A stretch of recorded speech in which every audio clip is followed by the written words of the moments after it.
पहा मुलांनो, इथे पायथागोरसच्या प्रमेयाचे जे उपयोजन आहे ते आज आपण अभ्यासणार आहोत की पायथागोरसच्या प्रमेयामध्ये काटकोन त्रिकोणाचा कर्ण आणि काटकोन करणारा बाजू यांचा परस्पर संबंध म्हणजेच काटकोनासमोरील बाजू आणि इतर दोन बाजूमधील संबंध सांगितला आहे।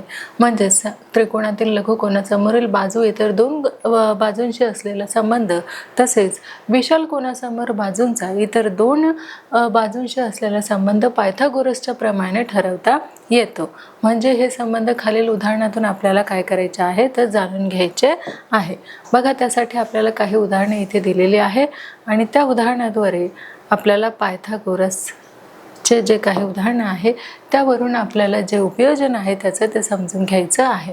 तर बघा, पहिलं आपलं उदाहरण आहे की त्रिकोण ABC मध्ये हा जो आपला त्रिकोण ABC आहे त्यामध्ये कोन C हा जो आहे, कोन C हा किती अंशाचा आहे तर हा लघुकोन आहे आणि रेख AD ही लंब आहे कशावरती तर BC वरती रेख AD ही लंब आहे। मग AB वर्ग बरोबर BC वर्ग अधिक AC वर्ग वजा 2BC गुणिले काय DC हे आपल्याला काय करायचं आहे सिद्ध करायचं आहे। मग दिलेल्या आकृतीमध्ये आपल्याला AB हा C आहे, AC हा काय असणार आहे तर AC हा B आहे आणि AD P आहे।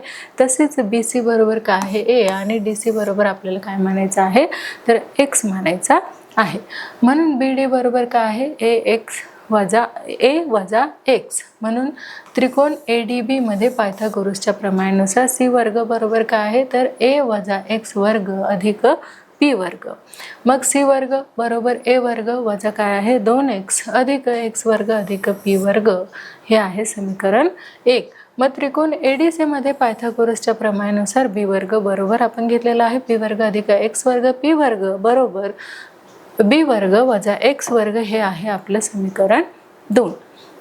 मग 2 मधील P वर्गाची जी किंमत आहे ती आपल्याला 1 मध्ये ठेवायची आहे। म्हणून C वर्ग बरोबर काय आहे A वर्ग वजा 2X अधिक X वर्ग अधिक B वर्ग वजा X वर्ग आपण घेतलेला आहे। म्हणून इथे C वर्ग बरोबर काय आहे A वर्ग अधिक B वर्ग वजा 2X। मग इथे आपण AB वर्ग बरोबर काय आहे BC वर्ग अधिक AC वर्ग वजा 2BC गुणिले DC हे आपलं काय झालेलं आहे तर सिद्ध झालेलं आहे। AB वर्ग बरोबर BC अधिक AC वर्ग वजा 2BC गुणिले DC हे आपल्याला सिद्ध करायला सांगितलेलं होतं। ते आपण आकृतीच्या आधारे काय केलेलं आहे सिद्ध केलेलं आहे। आणि आपला जो दुसरं एक्झाम्पल आहे ते आपण इथे घेणार आहोत। बघा, आपलं जे दुसरं एक्झाम्पल आहे ते आपण इथे घेतलेलं आहे।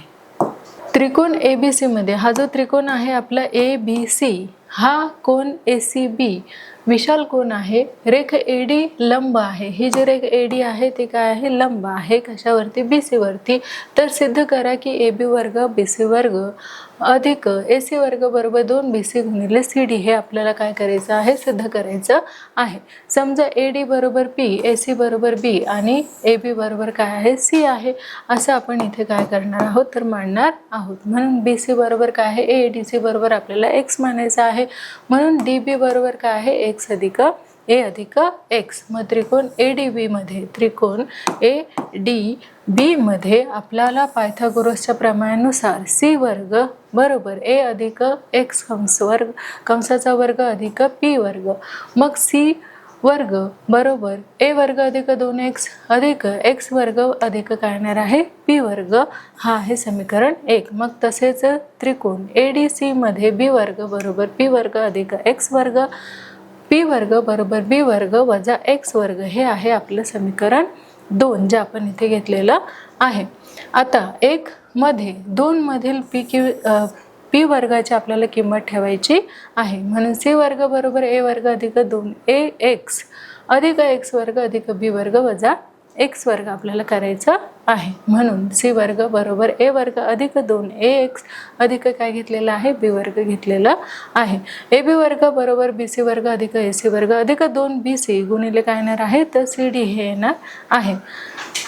आपण ते सिद्ध केलेलं आहे की AB वर्ग बरोबर BC वर्ग अधिक AC वर्ग अधिक 2BC गुणिले CD हे आपल्याला सिद्ध करायचं होतं ते आपण सिद्ध केलेलं आहे। आता आपल्याला अपोलिनियसचे जे प्रमेय आहे ते पाहायचे आहे। आणि अपोलियन्सचे जे प्रमेय आहे ते आपण अशा पद्धतीने इथे बघितलेलं आहे की त्रिकोण ABC मध्ये आपण हा जो त्रिकोण आहे ABC हा काढून घेतलेला आहे आणि ABC हा जो त्रिकोण आहे तो आपण काढून घेतलेला आहे आणि M हा बाजू BCचा काय आहे मध्यबिंदू आहे। तर AB वर्ग अधिक BC वर्ग बरोबर 2AM वर्ग अधिक 2BM वर्ग। मग पक्ष आपल्याला आहे की त्रिकोण ABC मध्ये बिंदू M जो आहे हा जो आपल्याला इथे दिसत आहे तो बिंदू M हा बाजू BCचा काय असणार आहे तर मध्यबिंदू आहे। म्हणून साध्य काय करायचं आहे तर AB वर्ग अधिक AC वर्ग बरोबर 2AM वर्ग अधिक 2BM वर्ग हे साध्य करायचं आहे। म्हणून रचना काय आहे रेख AD लंब रेख BC हा काढला। मग जर रेख AM रेख BC ला लंब नसेल तर त्रिकोण AMB आणि त्रिकोण AMC यापैकी एक विशाल कोन आणि दुसरा काय असणार आहे तर लघु कोन असणार आहे। मग आकृतीमध्ये AMB विशाल कोन आणि कोन AMC हा काय आहे तर तो लघु कोन आहे। मग वरील 1 व 2 वरून आपल्याला AB वर्ग बरोबर AM वर्ग अधिक MB वर्ग अधिक 2MB गुणिले MD हे समीकरण 1 आपण घेतलेलं आहे आणि AC वर्ग बरोबर AM वर्ग अधिक MC वर्ग वजा 2MC गुणिले MD हे देखील आपण घेतलेलं आहे। मग हे MB बरोबर काय आहे MC हे दुसरं आपलं काय आहे समीकरण आपण घेतलेलं आहे। मग त्यानुसार आपण सिद्ध केलेलं आहे की 1 व 2 वरून यांची जी बेरीज आहे ते आपण करून घेतलेली आहे। म्हणून AB वर्ग अधिक AC वर्ग बरोबर 2AM वर्ग अधिक 2BM वर्ग आलेलं आहे। या उदाहरणावरून त्रिकोणाच्या बाजू आणि मध्यगा यांचा परस्पर संबंध समजतो। यालाच काय म्हटलं जातं तर अपोलिनियसचे प्रमेय जे आहे ते यालाच म्हटलं जातं। आता आपला जो पुढचा प्रश्न आहे तो आपण इथे घेऊयात आणि पहा आपला जो पुढचा प्रश्न आहे तो आपण घेतलेला आहे की त्रिकोण PQR त्रिकोण जो आहे PQR मध्ये रेख PM ही मध्यगा आहे। PM जी आहे ती PQR ची काय आहे मध्यगा आहे आणि PM बरोबर 9 दिलेला आहे। PQ वर्ग अधिक PR वर्ग बरोबर 290 तर QR आपल्याला काढायचा आहे। म्हणून त्याचे उकल आपण करून घेतलेले आहे की त्रिकोण PQR मध्ये PM ही काय आहे मध्यगा आहे। मग M हा रेख QR चा काय आहे तर तो मध्यबिंदू आहे। म्हणून QM बरोबर काय आहे MR म्हणून काय येणार आहे 1/2 QR। मग PQ वर्ग अधिक PR वर्ग बरोबर 2PM वर्ग अधिक 2QM वर्ग अपोलिनियसचं काय आहे या प्रमाणानुसार आपण घेतलेलं आहे। मग 290 बरोबर काय येणार आहे 2 गुणिले 9 वर्ग अधिक 2QM वर्ग। 290 बरोबर 2 गुणिले 81 अधिक 2QM वर्ग। 290 बरोबर काय आहे 162 अधिक 2QM वर्ग। मग 2QM वर्ग बरोबर 290 वजा काय येणार आहे तर 162। मग आपल्याला 2QM वर्ग बरोबर काय मिळालेला आहे तर 128। मग QM वर्ग बरोबर किती तर 64 तर QM बरोबर मिळालेला आहे 8। मग QR बरोबर 2 गुणिले काय आहे QM 2 गुणिले 8 8 दुने 16। तर दुसरं जे आपलं एक्झाम्पल आहे ते आपण घेतलेलं आहे की समभुज चौकोनाच्या बाजूच्या वर्गाची बेरीज त्याच्या कर्णाच्या वर्गाच्या बेरजे इतकी असते हे आपल्याला सिद्ध करायचं आहे। म्हणून बघा हा जो चौकोन आहे PQRS आणि ह्या ज्या छेदिका आहे QR तसेच PR ह्या T बिंदूमध्ये आपल्याला इथे छेदताना दिसून येत आहे। मग आपल्याला हे जे प्रमेय आहे ते आपण अशा पद्धतीने सॉल्व करून घेतलेलं आहे की चौकोन PQRS हा काय आहे समभुज चौकोन असून त्याचे कर्ण बघूया काय आहे तर PR आणि SQ हे त्याचे कर्ण आहेत आणि ते T बिंदूमध्ये एकमेकांना छेदत आहे। मग साध्य आपल्याला काय करायचं आहे की PS वर्ग अधिक SR वर्ग अधिक QR वर्ग अधिक PQ वर्ग बरोबर काय PR वर्ग अधिक QS वर्ग हे आपल्याला साध्य करायचं आहे। म्हणून समभुज चौकोनाचं कर्म परस्परांना काय होतं तर दुभागतो। म्हणून अपोलिनियसच्या प्रमेयानुसार PQ वर्ग अधिक PS वर्ग 2PT वर्ग अधिक 2QT वर्ग हे आहे समीकरण 1। QR वर्ग अधिक SR वर्ग बरोबर 2RT वर्ग अधिक 2QT वर्ग हे आहे समीकरण 2। मग 1 व 2 वरून यांचे जे बेरीज आहे ते आपण करून घेतलेले आहे की PQ वर्ग अधिक PS वर्ग अधिक QR वर्ग अधिक SR वर्ग बरोबर काय येणार आहे तर 2PT वर्ग अधिक RT वर्ग अधिक 4QT वर्ग हे आलेलं आहे। मग इथे पी एस वर्ग अधिक एस आर वर्ग अधिक क्यू आर वर्ग अधिक पी क्यू वर्ग बरोबर आलेला आहे 2 पी टी वर्ग अधिक पी टी वर्ग कंस पूर्ण अधिक 4 क्यू टी वर्ग हे आर टी बरोबर काय आहे पी टी।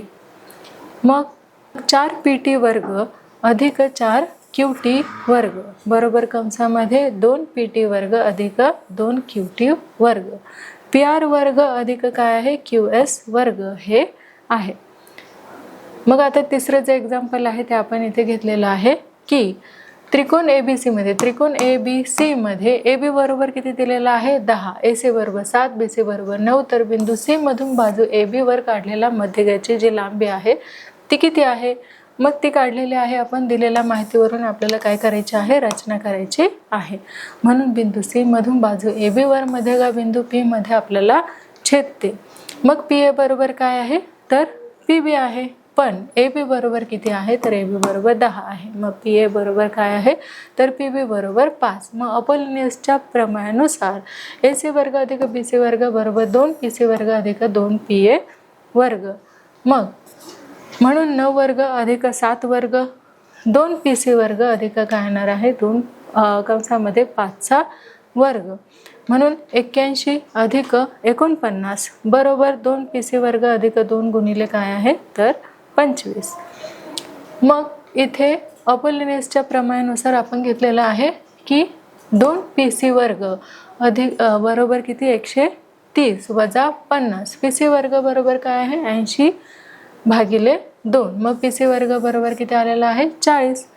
मग पी सी बरोबर वर्गमुळात पी सी बरोबर 2 वर्गमुळात 10 ही मध्यगेची काय होईल तर लांबी होणार आहे। तर पहा मुलांनो अशा प्रकारे आपलं जे प्रकरण आहे पायथागोरसचे प्रमेय या पायथागोरसच्या प्रमेयामध्ये आपण या पायथागोरसच्या प्रमेयामध्ये ए समरूपता आणि काटकोन त्रिकोण तसेच त्रिकोण पी क्यू आर मध्ये कोण क्यू 90 अंश रेख क्यू एस लंब रेख पी आर येथे त्रिकोण पी क्यू आर समरूप त्रिकोण पी एस क्यू समरूप त्रिकोण क्यू एस आर अशा रीतीने आकृतीमध्ये तयार होणारे सर्व काटकोन त्रिकोण परस्परांशी कसे असतात तर ते समरूप असतात आणि हे देखील आपण शिकलेलो आहोत। तसेच इथे आपण त्रिकोण पी क्यू एस मध्ये क्यू एस जो आहे तो काय आहे तर पी आर वर काढलेला लंब आहे। मग भूमिती मध्याचे जे प्रमेय आहे वरील आकृतीत त्रिकोण पी एस क्यू आणि त्रिकोण क्यू एस आणि आर हे कसे आहेत समरूप आहेत म्हणून क्यू एस वर्ग बरोबर काय होणार आहे क्यू एस वर्ग बरोबर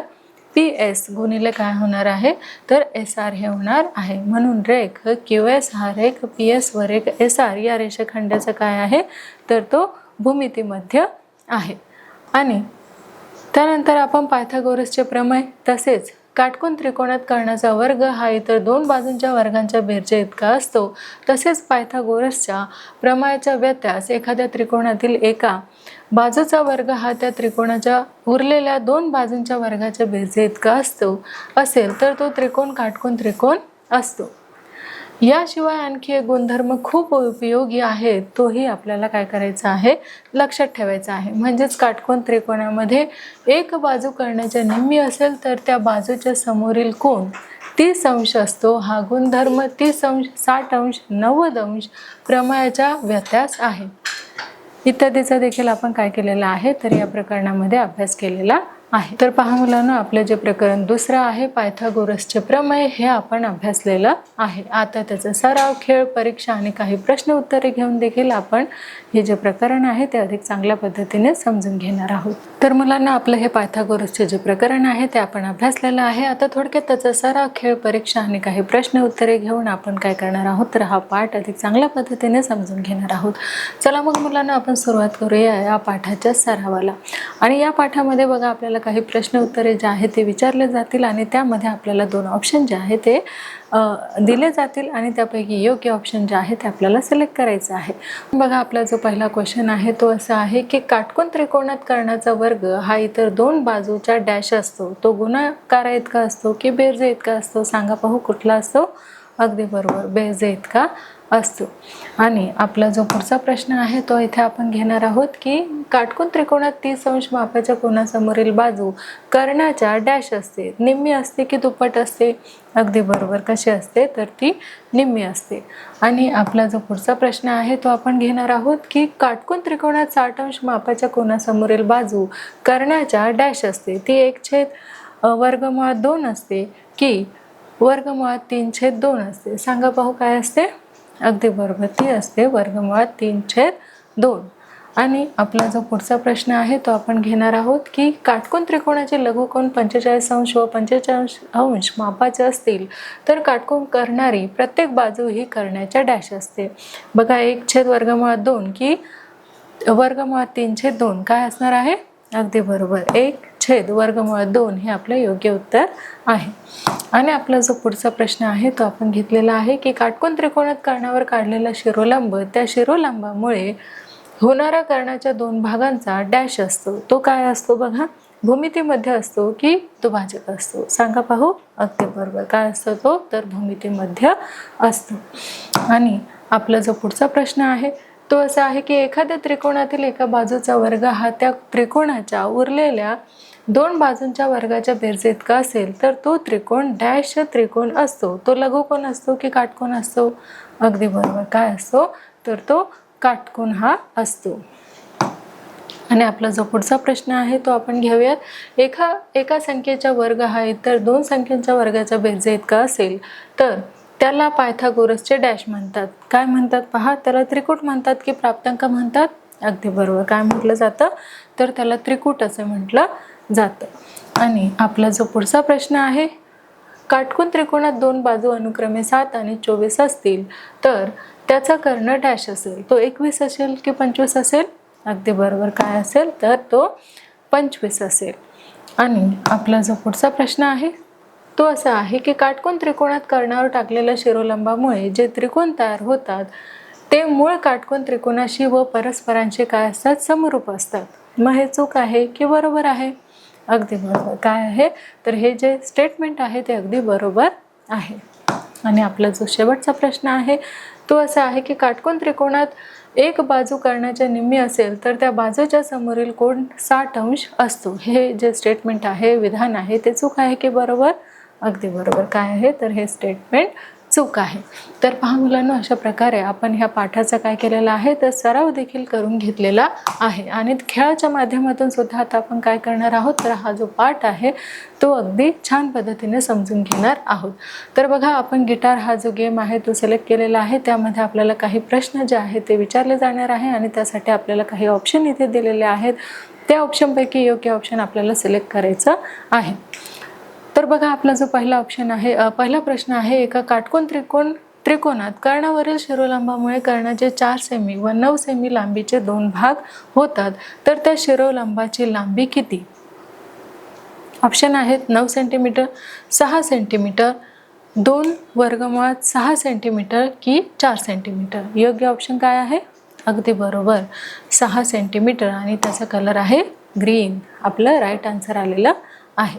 आता पुढचा जो आपला प्रश्न आहे तो आहे की खालीलपैकी कोणते पायथागोरसचे ते त्रिकूट आहे? ते 3, 4, 5 आहे, 2, 2, 2 आहे, 5, 5, 2 आहे की 1, 5, 10 आहे? सांगा पाहू काय असणार आहे? अगदी बरोबर, 3, 4, 5 हे असणार आहे. कलर आहे रेड. आणि आपला जो पुढचा प्रश्न आहे तो आपण इथे घेतलेला आहे की खालीलपैकी कोणत्या तारखेतील संख्या आहे पायथागोरसचे त्रिकूट आहे? तर बघा, 16, 8, 16, 3, 5, 17, 15, 8, 17 की 4, 9, 15? काय असणार आहे सांगा पाहू? अगदी बरोबर, 15, 8, 17 हे असणार आहे. आणि आपला पुढचा प्रश्न आहे, समद्विभुज काटकोन त्रिकोणाची बाजू व श आहे तर त्याच्या कर्णाची लांबी x² असेल. आणि ऑप्शन आहेत x², x² आणि x². मग आपलं योग्य उत्तर काय आहे? अगदी बरोबर, x² हे आपलं योग्य उत्तर आहे. आणि आपला जो पुढचा प्रश्न आहे तो देखील आपण इथे घेतलेला आहे की त्रिकोण ABC मध्ये AB बरोबर काय आहे? 6, √3 सेंटीमीटर, AC बरोबर 12 सेंटीमीटर, BC बरोबर 6 सेंटीमीटर, तर कोण A चे माप किती हे आपल्याला विचारलेले आहे. ते 45 आहे, 90 अंश आहे, 60 अंश आहे की 30 अंश आहे. काय असणार आहे? अगदी बरोबर 30 अंश आपले आहे. आणि आपला पुढचा प्रश्न असा आहे की एका चौरसाचा कर्ण 10 वर्गमुळात 2 सेंटीमीटर असल्यास त्याची परिमिती डॅश असेल. 40 सेंटीमीटर, 20 सेंटीमीटर, 40 वर्गमुळात 2 सेंटीमीटर की 10 सेंटीमीटर. काय असणार आहे? अगदी बरोबर ती 40 सेंटीमीटर असणार आहे. नेक्स्ट आपला जो क्वेश्चन आहे तो आपण घेतलेला आहे की एका समभुज त्रिकोणाची बाजू 2a आहे तर त्याची उंची डॅश असते. बघा a वर्गमुळात 3, a वर्गमुळात 2, a वर्ग आणि a काय असणार आहे? बघा एका समभुज त्रिकोणाची 2a आहे तर त्याची डॅश असणार आहे. तर इथे आपलं योग्य उत्तर काय येणार आहे? अगदी बरोबर काय येणार आहे? तर a वर्गमुळात 3 हे आपलं योग्य उत्तर आलेलं आहे. आणि आपला जो पुढचा प्रश्न आहे काटकोन त्रिकोणाच्या काटकोन करणाऱ्या बाजूंच्या वर्गाची बेरीज 169 असेल तर त्याच्या कर्णाची लांबी किती असणार आहे? बघा 5, 13, 12 की 15. काय असणार आहे? अगदी बरोबर 13 एवढे असणार आहे. आणि आपला पुढचा प्रश्न आहे की बाजूच्या लांबी ABC असलेल्या त्रिकोणामध्ये जर A वर्ग अधिक B वर्ग बरोबर C वर्ग असेल तर तो कोणत्या प्रकारच्या त्रिकोणात असेल? विशाल कोन, लघु कोन, समभुज त्रिकोण की काटकोन त्रिकोण. काय असणार आहे? अगदी बरोबर काटकोन त्रिकोण हा असणार आहे. आणि आपला शेवटचा प्रश्न आहे की काटकोन त्रिकोणामध्ये काटकोन करणाऱ्या बाजू 24 सेंटीमीटर व 18 सेंटीमीटर असतील तर त्याच्या कर्णाची लांबी 30 सेंटीमीटर असेल. आणि ऑप्शन दिलेले आहे 24 सेंटीमीटर, 18 सेंटीमीटर, 30 सेंटीमीटर की 15 सेंटीमीटर. योग्य आन्सर काय आहे? अगदी बरोबर 30 सेंटीमीटर हे आपलं योग्य आन्सर आहे. तर पहा मुलांनो, अशा प्रकारे आपण खेळाच्या माध्यमातून सुद्धा आपलं जे प्रकरण आहे पायथागोरसचं प्रमेय याचे प्रत्येक प्रश्नांचे तुम्ही खूप छान पद्धतीने उत्तरे दिलेली आहे. आता आपण त्याच्यावरती थोडी छोटीशी काय करणार आहोत तर परीक्षा देखील घेणार आहोत. आणि या परीक्षेमध्ये आपल्याला काही प्रश्न विचारले जातील, त्यासोबतच ऑप्शन जे पर्याय आहे ते देखील आपल्याला दिले जातील. योग्य पर्याय आपल्याला सिलेक्ट करून दिलेल्या प्रश्नांचं योग्य उत्तर द्यायचं आहे. तर बघा आपला पहिला प्रश्न असा आहे की एका चौरसाचा कर्ण 10 वर्गमुळात 2 सेंटीमीटर असल्यास त्याची परिमिती डॅश असेल. ती 40 असेल, 40 सेंटीमीटर, 20 सेंटीमीटर, 40 वर्गमुळात 2 सेंटीमीटर, 10 सेंटीमीटर. काय असणार आहे? अगदी बरोबर 40 सेंटीमीटर असणार आहे. आपला पुढचा प्रश्न आहे की बाजूंची लांबी ABC असलेल्या त्रिकोणामध्ये जर A वर्ग अधिक B वर्ग बरोबर C वर्ग असेल तर तो कोणत्या प्रकारचा त्रिकोण असेल? विशाल कोन त्रिकोण, लघु कोन त्रिकोण, समभुज त्रिकोण की काटकोन त्रिकोण. काय असणार आहे? अगदी बरोबर काटकोन त्रिकोण असणार आहे. आपला पुढचा प्रश्न आहे की एका काटकोन त्रिकोणात कर्णावरील शिरोलंबामुळे कर्णाचे 4 सेंटीमीटर व 9 सेंटीमीटर लांबीचे 2 भाग होतात तर त्या शिरोलंबाची लांबी किती आहे? ती 9 सेंटीमीटर, 6 सेंटीमीटर, 2 वर्गमुळात 6 सेंटीमीटर की 4 सेंटीमीटर. काय असणार आहे? अगदी बरोबर 6 सेंटीमीटर असणार आहे. आणि आपला पुढचा प्रश्न आहे त्रिकोण ABC मध्ये AB बरोबर 6 वर्गमुळात 3 सेंटीमीटर, AC बरोबर 12 सेंटीमीटर आणि BC बरोबर 6 सेंटीमीटर. तर Aचे जे माप आहे ते आपल्याला काढायचे आहे. बघा 45 अंश, 90 अंश, 60 अंश की 30 अंश. काय असणार आहे? अगदी बरोबर ते असणार आहे आपलं 30 अंश. आणि आपला पुढचा प्रश्न आहे समद्विभुज काटकोन त्रिकोणाची बाजू शे आहे तर त्याच्या कर्णाची लांबी x वर्गमुळात 2 असेल. मग ऑप्शन दिलेले आहे x वर्गमुळात 2, x वर्गमुळात 3. मग आपलं योग्य उत्तर काय आहे? तर x वर्गमुळात 2 हे आहे. आणि आपला पुढचा प्रश्न आहे एका समभुज त्रिकोणाची बाजू 2a आहे तर त्याची उंची डॅश असेल. a वर्गमुळात 3, a वर्गमुळात 2, a वर्ग आणि a. काय असणार आहे? अगदी बरोबर a वर्गमुळात 3 हे असणार आहे. आपला जो पुढचा प्रश्न आहे तो आहे खालीलपैकी कोणते पायथागोरसचे त्रिकूट आहे? बघा 3, 4, 5, 2, 2, 2, 5, 5, 2, 1, 5, 10. कुठलं असणार आहे? अगदी बरोबर 3, 4, 5 हे असणार आहे. आपला जो नेक्स्ट क्वेश्चन आहे तो आहे काटकोन त्रिकोणामध्ये काटकोन करणाऱ्या बाजू 24 सेंटीमीटर, 18 सेंटीमीटर असतील तर त्याच्या कर्णाची लांबी 30 सेंटीमीटर असेल. 24 सेंटीमीटर, 18 सेंटीमीटर, 30 सेंटीमीटर आणि 15 सेंटीमीटर. या ऑप्शनपैकी योग्य ऑप्शन काय आहे? अगदी बरोबर 30 सेंटीमीटर हे आपलं योग्य ऑप्शन आहे. आपला जो पुढचा प्रश्न आहे तो असा आहे की खालीलपैकी कोणत्या तारखेतील संख्या हे पायथागोरसचे त्रिकूट आहे? मग बघा 16 8 16, 3 5 17, 15 8 17 की 4 9 15. योग्य आन्सर काय असणार आहे सांगा पाहू. अगदी बरोबर, 15 8 17 हे आपलं योग्य ऑप्शन आहे. आणि आपला शेवटचा प्रश्न आहे की काटकोन त्रिकोणात काटकोन करणाऱ्या बाजूंच्या वर्गांची बेरीज 169 असेल तर त्यांच्या कर्णाची लांबी किती. बघा 5 13 12 आणि 15 काय असणार आहे सांगा पाहू. अगदी बरोबर, 13 ही असणार आहे. तर पहा मुलांना, अशा प्रकारे आपण पायथागोरसचे प्रमेय या प्रकरणावरती आपण परीक्षा देखील घेतलेली आहे.